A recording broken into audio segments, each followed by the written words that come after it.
Indian stock market में पिछले कुछ ट्रेडिंग सेशन से कंटिन्यूअसली गिरावट आ रही है, करेक्शंस हो रहे हैं, मार्केट रेड में दिख रहा है और इसकी वजह से जो मार्केट ओवरऑल सेंटीमेंट है वो बहुत वीक हो गया है। Investor category as well as trader category दोनों में बहुत ज्यादा पैनिक और फियर की सिचुएशन है।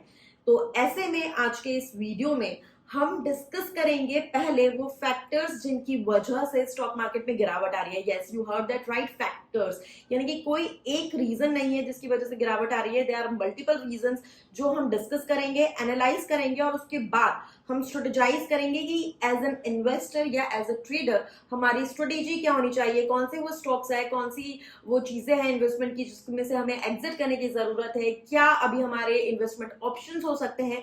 तो ये सारी चीजें हम समझेंगे विद प्रॉपर रीजंस, इसलिए वीडियो स्टार्टिंग से एंड तक पूरा देखिएगा। और अगर आपने अभी तक चैनल सब्सक्राइब नहीं किया है तो मेरी छोटी सी रिक्वेस्ट है, नीचे subscribe and bell button press करके चैनल सब्सक्राइब कर लीजिए। और अगर आपको कस्टमाइज वे में हमारी हेल्प चाहिए तो आपको हमें फोन उठाना है, कांटेक्ट करना है व्हाट्सएप या कॉल करके 9821611667 पे, या फिर आप मेल कर सकते हैं industrupediaindia0@gmail.com पे।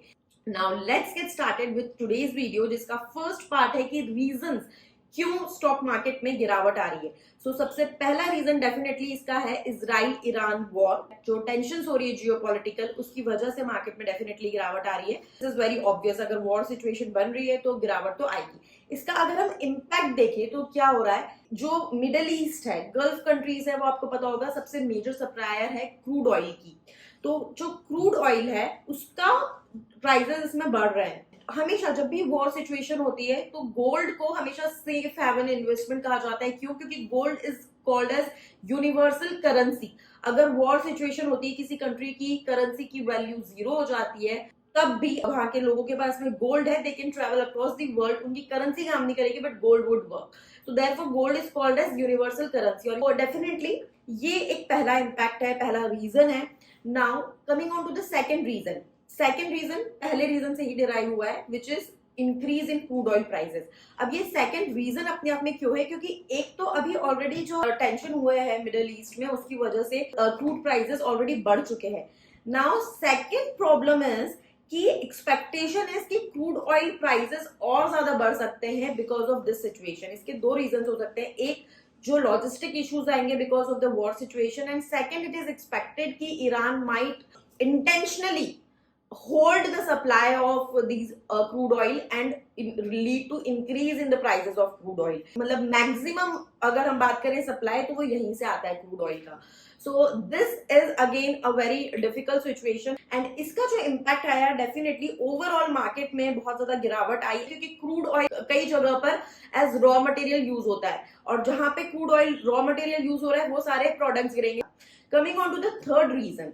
नाउ जो थर्ड रीजन है, थर्ड एंड फोर्थ रीजन, जैसे फर्स्ट एंड सेकंड रीजन वो इंटरलिंक्ड, उसी तरह से third and fourth reason are interlinked.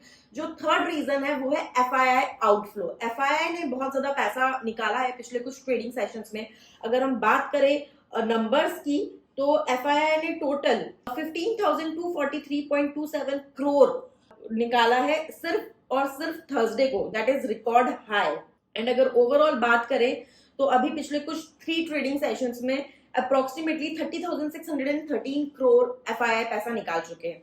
अब एफआईआई के पैसा निकालने के दो रीजन है। एक तो जो इमर्जिंग मार्केट्स है उसमें से एफआईआई पैसा निकाल रहा है because of the global tensions, जो वॉर सिचुएशन बन रही है उसके वजह से डेफिनेटली जो ग्लोबल इकोनॉमी है, जो क्रूड ऑयल प्राइसेस बढ़ रहे हैं उसकी वजह से जो इन्फ्लेशन है, बहुत सारी चीजें इम्पैक्ट होगी और इसलिए थोड़ी सी पैनिक सिचुएशन क्रिएट हो गई है, तो एफआईआई ऐसे में पैसा निकालता ही है।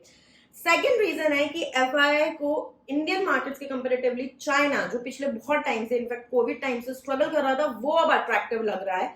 क्यों वो अब अट्रैक्टिव लग रहा है, क्यों इंडिया से पैसा वहां जाने के चांसेस है, जो थोड़े बहुत एफआईआई इन्वेस्टेड रह रहे हैं उनका, वो हम रीजन नंबर 4 में डिस्कस करेंगे। So coming on to the reason number 4, China का जो रिसेंट फिस्कल स्टिमुलस है वो बहुत ज्यादा इन्वेस्टर्स को अट्रैक्ट कर रहा है और इन्वेस्टर्स को ज्यादा अच्छे रिटर्न्स चाइनीज मार्केट में या चाइनीज कंपनी में इन्वेस्ट करके मिलने के चांसेस लग रहे हैं as compare to Indian markets.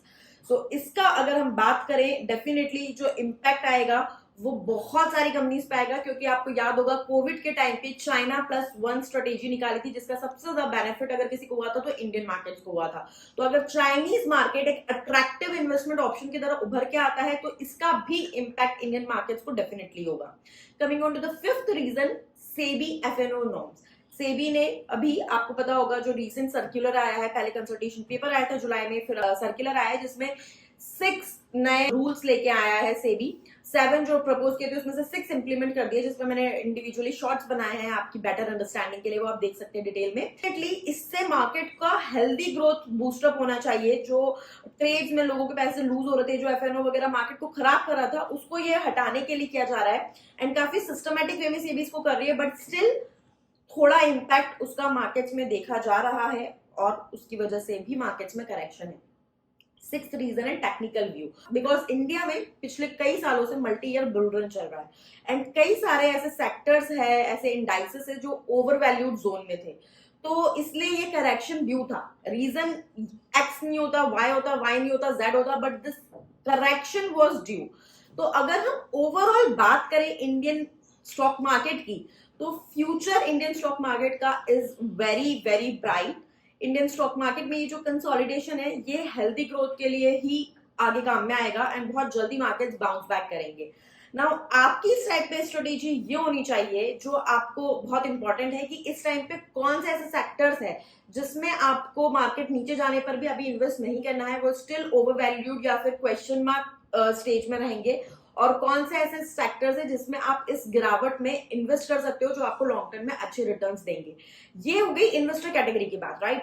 Trader category में अगर आप हो तो you have to be very very careful. अगर आपको अच्छे प्रॉफिट्स मिल रहे हैं, आप अभी अपना प्रॉफिट्स बुक कर लीजिए, आउट हो जाइए। अगर नहीं मिल रहे हैं तो फिर आपको थोड़ा सा होल्ड करना पड़ेगा, और इसीलिए मैं आपको कहती हूँ कि कभी भी लेवरेज मनी से ट्रेड्स मत कीजिए, लेवरेज मनी से इन्वेस्टमेंट मत कीजिए। अब B very careful about the markets. Second, at this point of time it is very important कि डाइवर्सिफिकेशन आप करो। अब आप हर जगह सुनोगे कि गोल्ड के रेट्स अभी बढ़ेंगे क्योंकि वॉर सिचुएशन है। Now the correct time to invest in gold was जब अभी करेक्शन आया था। अब जब गोल्ड के प्राइसेस बढ़ेंगे, सब गोल्ड में इन्वेस्ट करने भागेंगे और इक्विटी से पैसा निकालेंगे जब इक्विटी गिर रहा है। This is not a correct strategy. जो भी एसेट क्लास गिर रही है उसमें पैसा डालिए, जो बढ़ रही है, जो बढ़ चुकी है, उसमें नहीं। सो गोल्ड डेफिनेटली भी बढ़ेगा, बट एकदम भाग के आप ऐसा कुछ तो भी ले लें, इस तरह से नहीं होता। प्रॉपर डाइवर्सिफिकेशन करना बहुत इंपॉर्टेंट है पोर्टफोलियो का। Coming on to the sectors and stocks जो अभी इस टाइम पे बेनिफिट हो सकते हैं, जिसमें आप एंट्री कर सकते हैं या एवरेजिंग कर सकते हैं। सो डिफेंस मुझे लगता है डेफिनेटली बहुत अच्छा करेगा उसमें भी, लेकिन you have to be particular while selecting this stock. उसके बाद में अगर हम बात करें कि ऐसे स्टॉक्स जो डायरेक्टली गोल्ड से रिलेटेड है, for example Titan, they would perform good, although उसमें क्रूड ऑयल प्राइसेस का भी इम्पैक्ट आएगा। सो द लेवल्स बहुत ज्यादा इंपॉर्टेंट है, और ऐसे टाइम पे आप म्यूचुअल फंड से बंद करने की जगह वो करिए, स्टॉक्स में भी एससीपी के थ्रू इन्वेस्ट कीजिए। So you have to strategize, be very careful, greed, panic, इन चीजों से दूर रह के you have to strategize your investments. IT अभी इस टाइम पे बहुत अट्रैक्टिव है, क्योंकि आईटी में ऑलरेडी काफी under valued IT stocks at this point of time है, तो उसमें चांसेस है। अभी फार्मा और मेटल भी इस गिरावट में बचा हुआ है, तो बहुत स्ट्रेटेजिकली पहले आप सेक्टर सेलेक्ट कीजिए एंड देन स्टॉक सेलेक्ट कीजिए एंड इन्वेस्ट कीजिए। एंड आई होप आपकी वेल्थ क्रिएशन जर्नी बहुत अच्छी रहे और इस वीडियो से आपको हेल्प मिले। अगर ऐसा है तो प्लीज चैनल सब्सक्राइब कीजिए और नीचे कमेंट करके मुझे बताइए। Thank you so much.